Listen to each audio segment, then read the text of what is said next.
Welcome to quick review. और quick review में world affairs का एक टॉपिक डिस्कस करते हैं, छोटा सा south China sea map dispute के जो साउथ चाइना के अंदर जो इस टाइम पे डिस्प्यूट चल रहा है उसके हवाले से चाइना ने एक मैप अभी जो है वो इशू किया है, जिसके अंदर कुछ जो ऐसी इलाके डाले गए हैं, कुछ ऐसे एरियाज़ जो हैं उसके अंदर शामिल किए गए हैं जो कि शायद के इंटरनेशनली जो है वो डिस्प्यूटेड समझे जाते हैं, जिस वजह से जो है वो एक कंट्रोवर्सी पैदा हुई है। तो इसको डिस्कस करते हैं और देखते हैं क्या इशू है। यहाँ पे ये देखिए, ये चाइना का जो है ये मैप है, ठीक है, और ये यहाँ पे इस साइड पे जो है ये साउथ है चाइना का, ठीक है। तो यहाँ पे चाइना की साउथ के अंदर जो समंदर है इसको कहा जाता है साउथ चाइना सी, ठीक है। तो यहाँ पे जो है जो इलाके हैं, कुछ इलाके समंदर के अंदर की जो टेरिटरी है वो चाइना ने क्लेम की है अपने मैप के अंदर रिसेंटली अभी।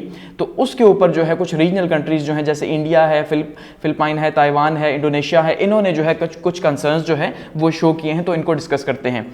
अब आगे बढ़ने से पहले एक बात आपने समझनी है कि अब से आपको जो इंटरनेशनल न्यूज़ है वो ज़्यादा देखने को मिलेगी और जो नेशनल न्यूज़ है वो कम देखने को मिलेगी। और ये सिर्फ ऐसा ही नहीं कि मैं इसके ऊपर काम करूंगा, बल्कि ऑलरेडी जो है पाकिस्तान के अंदर ऐसा हो रहा है। उसका रीज़न ये है कि कुछ जो रिसेंट लॉज जो है पाकिस्तान के अंदर पास हुए हैं, तो उसमें आपको पता है कि मीडिया को इजाज़त नहीं है कि वो पाकिस्तान की कुछ कंट्रोवर्शियल इशूज़ या इस तरह की कोई भी न्यूज़, इकोनॉमी की कुछ भी बुरी न्यूज़ उस तरह से दिखा सके। तो बहुत सारी न्यूज़ आप ये कह सकते हैं कि 70% न्यूज़ जो पहले थी वो अब कम हो चुकी है पाकिस्तान के अंदर। तो इसी तरह से अगर YouTube पे या किसी और सोशल मीडिया प्लेटफॉर्म के ऊपर पाकिस्तान से जो है अगर इस तरह की न्यूज़ जाती है तो अल्टीमेटली उसके ऊपर भी आपको पता है, हम बात कर चुके हैं सीक्रेट एक्ट और जो दूसरे लॉज हैं, तो उनके हवाले से अकाउंटेबिलिटी हो सकती है। तो इसलिए पाकिस्तान की जो न्यूज़ है वो उस तरह से इंटरनल न्यूज़ उस तरह से डिस्कस ही नहीं हो रही जैसे कि जमहूरियत के अंदर या डेमोक्रेसी के अंदर होनी चाहिए थी। तो अब जब तक इलेक्शन नहीं होते या जब तक नई हुकूमत आके इन लॉज को चेंज नहीं करती, तो तब तक आपको अब से एग्जामिनर भी बाहर की चीज़ें ही पूछेगा, क्योंकि इंटरनली तो पूछने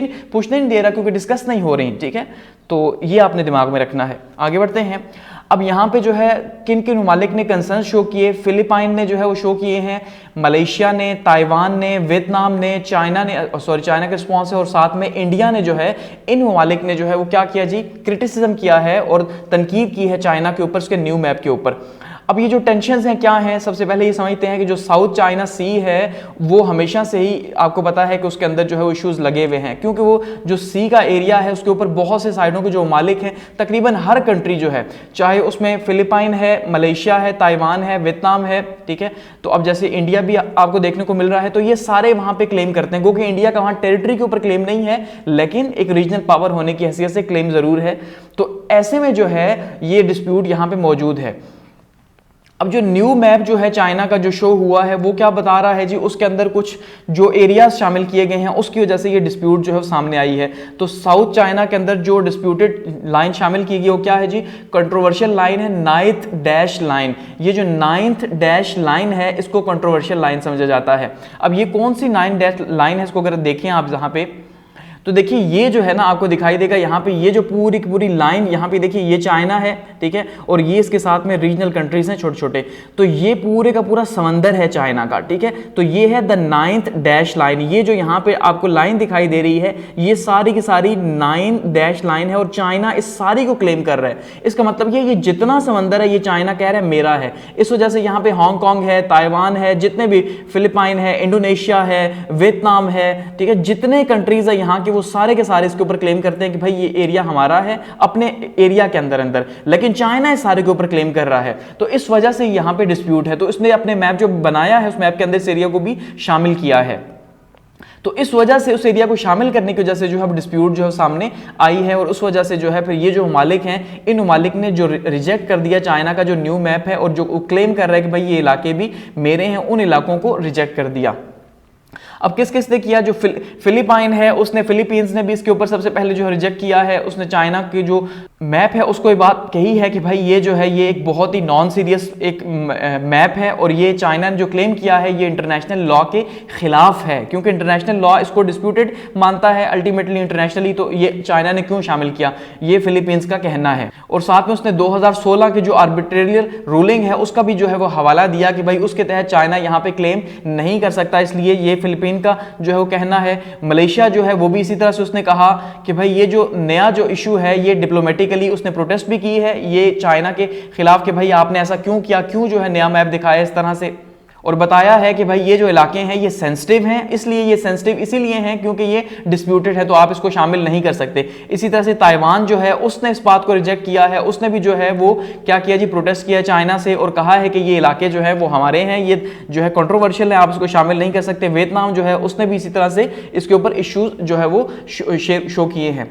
अब चाइना जो है उसका क्या रिस्पॉन्स है, अगर आप चाइना का देखते हैं तो चाइना ने क्या किया जी, चाइना ने एक यू शेप टेरिटोरिकल क्लेम जो है वो सामने किया है, जो हमने देखा कि किस तरह से उसने साउथ चाइना सी के अंदर यूं इस तरह का एरिया जो है ये चाइना, तो इसके साथ ही बताया कि भाई ये सारे का सारा समंदर का एरिया ये उसका है। चाइना ने ये यू शेप टेरिटोरिकल क्लेम किया है और जिसमें वो बता रहा है कि 90% यानी ये पूरा समंदर जो है 90% रीजन उसने कहा कि ये मेरा है, सिवाय इसके कि जो दूसरे ममालिक के मुंह के आगे जो उनकी पोर्ट्स वगैरह हैं वो एक चाइना ने छोड़ दी, पता नहीं वो कैसे छोड़ी हैं, लेकिन ये है कि 90% पे क्लेम किया कि ये मेरा है। और उसका ये कहना है कि ये हिस्टोरिकली जो है ये हमारा है, हिस्ट्री में, यानी कि वो कहते हैं पुराने टाइम पे हमारा था।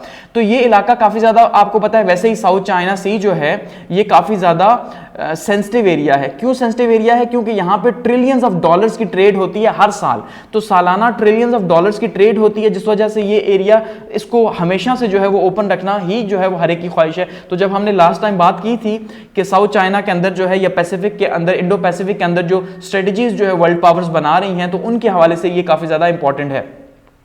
अब इंडिया जो है उसने भी इसको रिजेक्ट किया, क्योंकि इंडिया का डायरेक्ट कोई क्लेम नहीं है वहां पे कि समंदर मेरा भी है, क्योंकि इंडिया का वहां क्या लिंक है।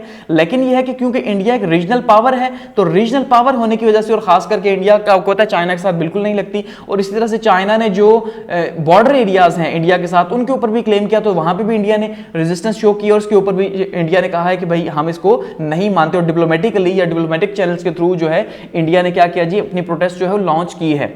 अब ये कहा जा रहा है कि जो टाइमिंग है मैप की ये काफी ज्यादा इंपॉर्टेंट है। क्यों टाइमिंग इंपॉर्टेंट है? एक तो आपने देखा अभी ब्रिक्स समिट हुआ, ठीक है, रिसेंटली, तो ब्रिक्स समिट और साथ में G20 की मीटिंग जो है वो 9 को होने जा रही है, 9 सितंबर को जो है वो कहां पे होगी, इंडिया के अंदर, दिल्ली के अंदर होने जा रही है। तो ये बहुत ही इंपॉर्टेंट इवेंट्स हैं, ठीक है। G20 भी इंटरनेशनली बहुत इंपॉर्टेंट है, ब्रिक्स भी बहुत इंपॉर्टेंट है। तो ऐसे में चाइना जो है ये अपने इशू सामने ला रहा है कि इसका मतलब ये है कोई बताना चाह रहा है कि भाई इन चीजों की वजह से, यानी कि मैं इनका हिस्सा तो हूं क्योंकि ब्रिक्स का वो खुद भी पार्ट है, लेकिन इसका मतलब ये हरगिज नहीं है कि मैं जो हमारे क्लेम्स हैं, हिस्टोरिकल क्लेम्स हैं, उनसे पीछे हट जाऊंगा। तो तारीखी के एतबार से जो इश्यूज हैं उनको वैसे ही लेके चलेंगे। चाइना ये बताना चाह रहा है एक्चुअली में कि भाई हम जितना भी आपके साथ ट्रेड कर लें, लेकिन हम अपनी जो टेरिटरीज हैं वो किसी सूरत में भी नहीं देंगे। इसी तरह ये इसलिए भी इंपॉर्टेंट है कि अब जो एशियान है इसका भी समिट होने जा रहा है और G20 की टॉक्स भी होने जा रही हैं, तो ऐसे में जो है यहां पे अल्टीमेटली ये इशू डिस्कस होंगे दोबारा से। लेकिन चाइना ये बताना चाह रहा है कि वो पावर है, आप उसके खिलाफ जितनी मर्जी बातें करें उससे कोई फर्क नहीं पड़ता, लेकिन वो अपने क्लेम्स नहीं छोड़ेगा, वो जो इश्यूज हैं उनको भी लेके चलेगा। और ये इंटरनेशनल पॉलिटिक्स का एक नया रुख है, आपको बताऊं ये बहुत ही इंटरेस्टिंग है। देखिए जैसे पाकिस्तान की हम बात करते हैं ना, पाकिस्तान ये कहता है जी कश्मीर का जब तक इशू सॉल्व नहीं होगा हम इंडिया के साथ बातचीत नहीं करेंगे, ये हमारा स्टैंड है। लेकिन इंटरनेशनली अगर हम बात करते हैं IR के अंदर, इंटरनेशनल रिलेशंस के अंदर, तो जो कंट्रीज हैं उनकी ईगो नहीं होती, ये याद रखिएगा। लीडरशिप की ईगो हो सकती है, कंट्रीज की ईगो नहीं होती, क्योंकि कंट्रीज को अपना फायदा देखना होता है, उन्हें लोगों की जिंदगियां बचानी होती हैं। तो यहां पे अब चाइना से, या देखिए चाइना का इशू है US के साथ, लेकिन वहीं पे $700 बिलियन की जो है ट्रेड भी हो रही है उनकी, तो ट्रेड अलग से हो रही है, लेकिन जहां जहां उनके इश्यूज हैं वहां पे वो मौजूद हैं। तो ये इशू 100 साल बाद भी मौजूद रहेंगे, उनके ऊपर इनके हालात खराब रहेंगे, लेकिन इसका मतलब ये नहीं है कि ये ट्रेड छोड़ दे और ये दुनिया को जो है वो पत्थर के जमाने में वापस धकेल दें, अपने लोगों के लिए मुश्किलात पैदा करें। ये काफी इंपॉर्टेंट है यहाँ पे। तो चाइना जो है वो इसको डिफेंड कर रहा है, क्योंकि चाइना की जो मिनिस्ट्री है नेचुरल रिसोर्सेज की, उसने एक्चुअली में ये मैप जो है वो इशू किया है, ठीक है, और 9 डैश लाइन को अपना हिस्सा बताया है और बताया कि ये सारी मैरीटाइम जो लाइन है समंदर के अंदर की, ये सारी उसी की है। तो अब इसके साथ साथ जो 10 डैश लाइन है जो ताइवान के साथ लग रही है, उसके ऊपर भी चाइना अपना क्लेम कर रहा है। आपको पता है ताइवान का इशू तो वैसे ही चल रहा है, उसको हम डिटेल से डिस्कस करेंगे अलग से, तो ये इश्यूज वैसे ही चल रहे हैं।